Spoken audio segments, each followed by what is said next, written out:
Primeiro, assim, Lucas, vocês passam pano até pro X9. Não gosto da atitude do Vene Casagrande. Não gosto do Vene Casagrande. Não sou amigo do Vene Casagrande. Não tem, né, relacionamento algum com o Vene Casagrande. Muito pelo contrário. Se eu tivesse certeza e pudesse expor ele ou qualquer outra pessoa, eu estaria fazendo aqui. Agora, a única coisa que aqui não tem ninguém, Carlos, é irresponsável, tá? Todo respeito às pessoas que acham e acreditam que tem que se manifestar, que tem que vir e falar, eu acho que você precisa provar. Essa é uma acusação seríssima. Todos nós queremos a cabeça do todo poderoso desgraçado do X9. E aí, o que me faz acreditar, infelizmente, porque eu não posso provar nada, é que seja muito conveniente para muitos os vazamentos. Que você acaba, né, tendo alguns repórteres na mão, acaba condicionando uma ou outra coisa.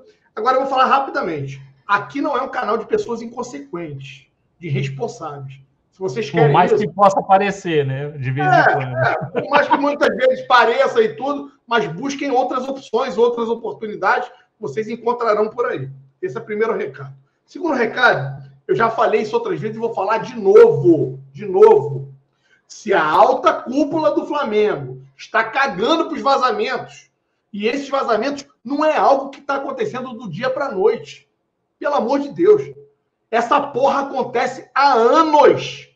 Não trata-se apenas de dias, semanas. Estamos falando de anos. Anos. E se ninguém faz absolutamente nada para poder conter os vazamentos, é porque, infelizmente, amigão, desculpa, tem gente grande envolvida.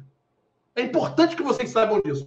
É muito conveniente querer botar no cu do Hugo. E olha que eu odeio o Hugo também hoje em dia, tá? Acho que o Hugo deveria ter sido emprestado. Ah, o Hugo não foi emprestado porque não quis, Alan. Beleza. A raiva que talvez você tenha dele, eu compartilho com você. Porque ele foi um imbecil. O Hugo foi um grande de um imbecil. Para mim, é um moleque com potencial absurdo. Um moleque que tem tudo para se transformar num grande goleiro. Que, infelizmente, está jogando o talento que Deus o deu no ralo por causa de putaria, por causa de uma porra de um carro de luxo que comprou e alguns minutos de fama que teve. Infelizmente, o Hugo, para mim, foi um imbecil. Posto isso aqui, tá? Que é a minha opinião com relação ao Hugo, eu não vou ser irresponsável de afirmar que quem está vazando as coisas é o Hugo, até porque os vazamentos aconteciam antes do Hugo estar lá. Com o Hugo ausente, machucado, os vazamentos permaneceram. Então não dá para que eu aqui, Alan, venha aqui a público, pelo menos para a rapaziada que assiste o Zona Rubro Negro, e eu sei que muitos não gostam da gente, eu cago para isso, alguns gostam, e os que gostam, a gente tenta ser o mais responsável possível com cada um de vocês. Então eu não vou ficar vomitando merda e acusações infundadas, sem provas, para poder ganhar like, para poder aparecer, para poder fazer o que quer que seja, ou até mesmo agradar algumas pessoas que vêm aqui nos chamar de passador de pano. Se isso para vocês é o mais importante, sim, eu vou estar passando pano, tá? Que fique claro para vocês, mas eu não serei responsável. Mas a minha opinião, que é uma opinião pessoal, tem gente grande envolvida nos vazamentos. E ponto final. Porque se quisessem mesmo buscar exterminar o X9, já teriam feito. Podem ter certeza que já teriam feito isso há muito tempo. Os vazamentos permanecem por anos dentro do Flamengo. Por anos. É tão simples quanto isso. Tem gente grande envolvida, sim. E o presidente frouxo que é, o senhor Landim Narigudo da Silva, não coloca a cara para explicar nada ao torcedor para variar.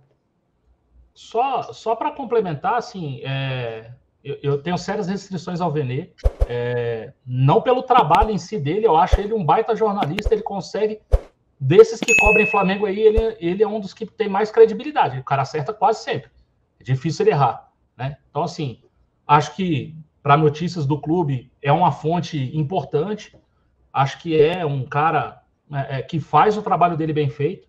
A minha restrição é quando ele mete um quadro do Flamengo atrás e se diz torcedor.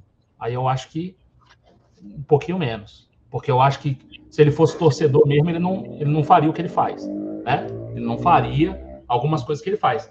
Na de jornalista, ele tá na dele, irmão. Ele está fazendo a dele. Ele está trabalhando, está dando a informação. E a informação dele, infelizmente, é verídica. Quase sempre ele acerta, né? Esse negócio de ficar meio que querendo agradar a torcida, falando que torce e tal, bota quadro atrás, porque o Flamengo, tá? Ele pode até ser Flamengo, mas ele é muito mais jornalista do que Flamengo. Então, assim, a minha divergência dele para por aí, ponto. Cara, a gente não pode culpar o mensageiro. Já ouviram isso, né? Não culpe o mensageiro e tal. O Vene é o mensageiro, irmão.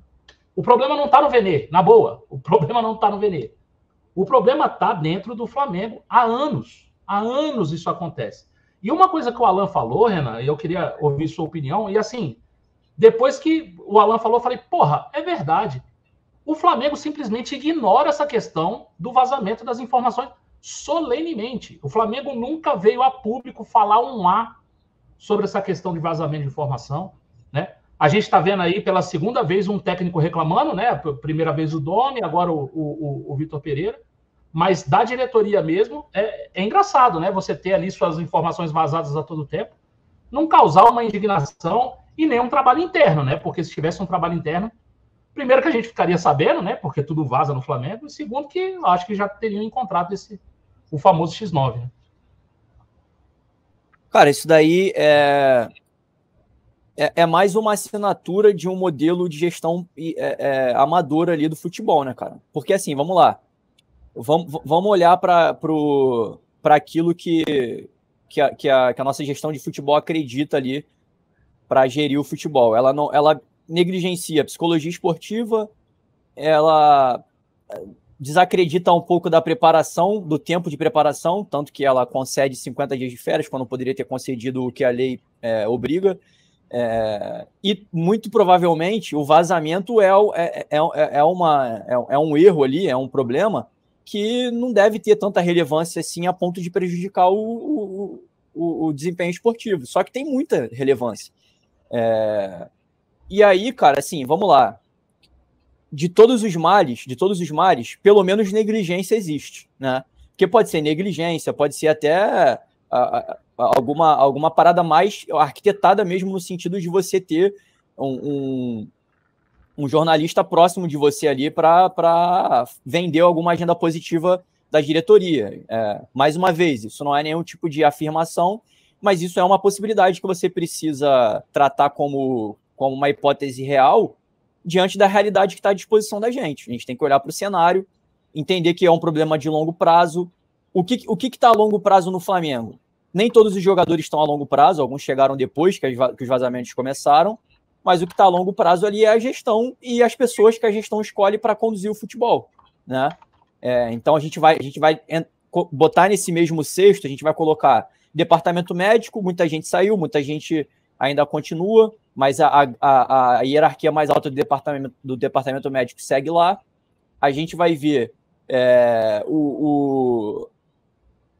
a gestão do futebol ali, gerente de futebol, enfim, deve ter algum scout ali da vida ali que está no SIM, que está desde o início, que também precisa ser considerado como hipóteses viáveis. E o Flamengo deveria, sei lá, no segundo ano de incidência, o primeiro ano aconteceu, deu alguma trégua e depois voltou. Beleza, voltou. Dali em diante, cara, você tem que começar a encontrar padrões.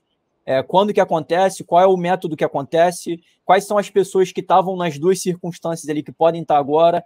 A gente não pode descartar a hipótese de ter mais de um, porque você pode ter uma patota ali de pessoas que se relacionam ali, e às vezes você encontra uma pessoa que naquele momento era responsável por esse tipo de vazamento, você desliga esse cara, mas se o vazamento continua, não é mais esse cara apenas, né? E aí a gente está assumindo que todos os desligamentos, caso tenha acontecido algum, todos os desligamentos eles foram assertivos. Mais uma vez, a gente tem que ter responsabilidade na hora de cogitar nomes, porque a gente pode correr o risco de direcionar a leitura para o culpado, para o errado, tirar esse cara, e o vazador vai continuar lá.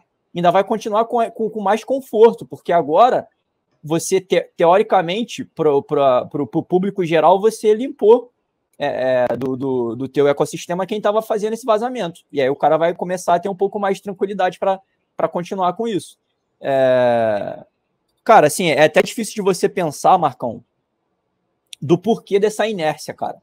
do porquê que nada foi feito. A gente não tem como saber exatamente se alguma coisa foi feita, mas se foi feito, a gente tem a certeza de que foi ineficiente, né? E se foi ineficiente, cara, você tem que continuar tentando encontrar outros meios, muda o método, sei lá, irmão, tem que dar um jeito. No ambiente profissional, isso não perduraria por 4 anos. Pô. A gente está há 4 anos com esse problema, né? E aí a gente começa a ver...